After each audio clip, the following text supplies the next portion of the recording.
Right, you lot, I said I wasn't going to make a video this week. Well, apart from this one, obviously.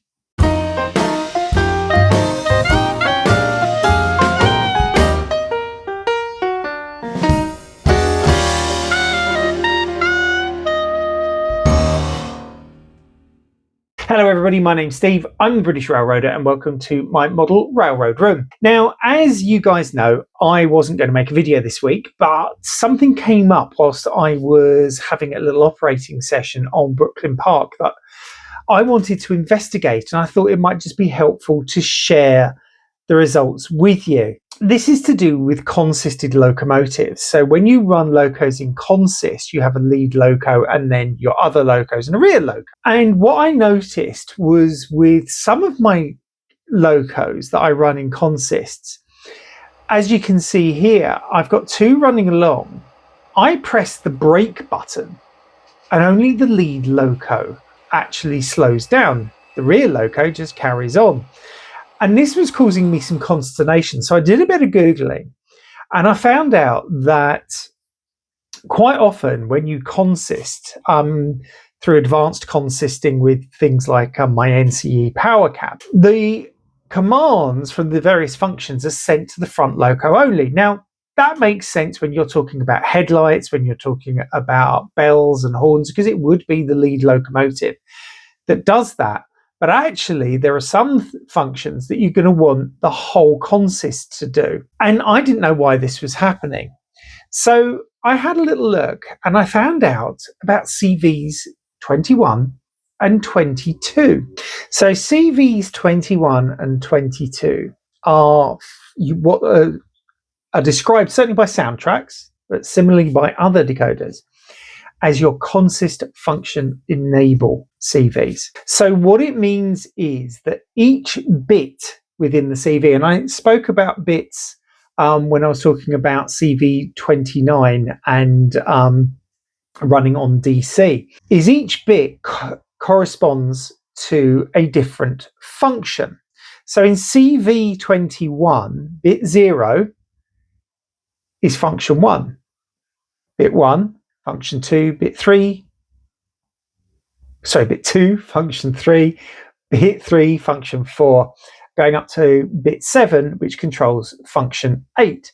So if you have the corresponding bit switched on by putting in the corresponding value, you can switch on whatever bits that you want. Similarly with CV22, bit 0 and bit 1 control the headlights and the rear lights. Bit 2 deals with, and I have to look at this, F9, and then that goes up to bit 5, which deals with function 12. The other bits aren't used. So basically, your first 12 functions can be switched on or off if you've got a consisted locomotive. Now, this is an NMRA mandated function. And what I found interesting was most decoders, most decoder types, most decoder brands have this. So soundtracks definitely do, ESU Loc Sound do. Let me look at my list. DCC Concepts, TCS, even Lice DCC have this as a settable CV, or these are settable CVs. Interestingly, I was looking at Hornby's new HM7000 decoder manual, and I cannot find any reference to CVs 21 and 22 in there. If you know differently, please, put something in the comments. So once I'd figured out that this is what needed to happen, I then looked at all of my locomotives and I started making changes. So for me, given that I function remapped everything to my specifications, and again, I'm just glancing at the screen here because I've got it up on screen. So CV21, I now have a value of 152. So that means that functions 4 and 5, which is the engine start, engine off, or RPM plus, RPM minus on my locos, that can be used through the entire consist. And of course, F8, which is the brake. When we look at CV22, I have got a value of 36. And that means that the coupler clash and uncouple, which is F9, is working. And also I've got F12, which is the brake select. So I can set the whole train either to independent braking or train braking. And that works for me. I might change that as I go along. I might find, oh, I do want this to come on both locos. But there are certain ones you don't want to come on both locos. For example, the bell. You only want the bell on the front loco. So there's no point enabling F1. And the horn. There's no point enabling F2 in these CVs because you don't have horns going off on all of your locos, just the front ones. Now, I did find an interesting anomaly because when I was making this video, I got a couple of locos out that I hadn't adjusted and I put them on the track and all of a sudden they worked together perfectly and seemed in consist. And I was like, scratching my head, what's happening here? And then I realized that these were both Athearn Genesis models that were factory fitted with Tsunami 2 decoders. Now, I've spoken before about the fact Athearn Genesis do their own thing with function mapping anyway, but what they've done is they've enabled both CVs 21 and 22. In CV 21, they have a value of 95, which means that F1 to F5 and F7 are on. And in 22, they had a value of 60, which means F9 to F12 are on. So I thought was quite interesting that they've come up with these. Obviously, that goes with some of their function mapping. And I will probably go in and change those just to my default so I know where I am with all of my locomotives. So out of the box, Soundtrack's decoders that you buy yourself and install yourself, 21 and 22 are set to 0. None of the functions are switched on in consist. It's for you to go in and do them.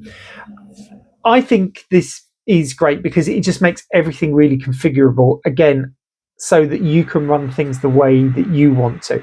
I think for me, it's important that braking is on, that the engine start and engine stop is on.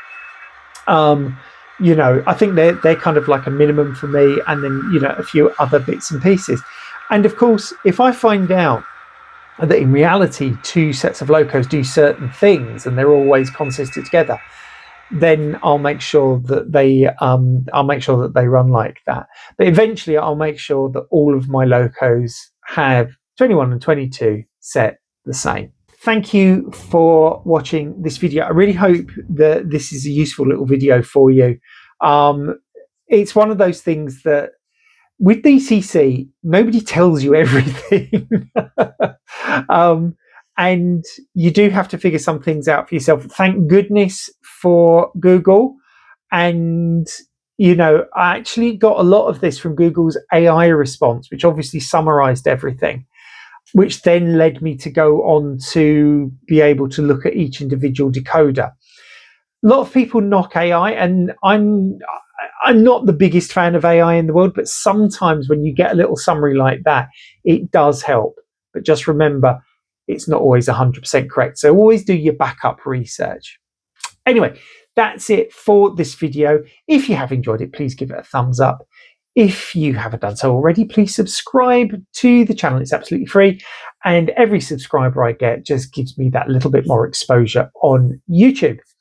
If you do subscribe, that little bell will come up, click it, press all, and you will be notified of all my videos as they come out. If you have any comments or questions, you can either post them below or you can email me at the email address that is at the bottom of the screen. Now, I've mentioned this before, and at some point I'm going to have to get some kind of illustration, but some of you will be able to hype my videos. That means that you can click a little button just below the video that says hype, and that will give me hype points, which just, again, increases my exposure. So if you've already hyped my videos, thank you. Please carry on. I'm also available on all of these social media sites, so feel free to go on there, find me, make friends with me, follow me, all of that kind of thing. And obviously, if you want to contact me through there, you can as well. Now, in a moment, YouTube in its infinite wisdom is going to post a little video just here for you to watch. If you've seen it already, doesn't matter. You can go over to my channel and I'm pretty sure you'll find some other videos that you'll enjoy. If you haven't seen it already, go and take a look. You'll like it, trust me. But that's it from me. Thanks again for watching. My name's Steve. I'm the British Railroader, and I'm saying goodbye from my model railroad room. Bye bye.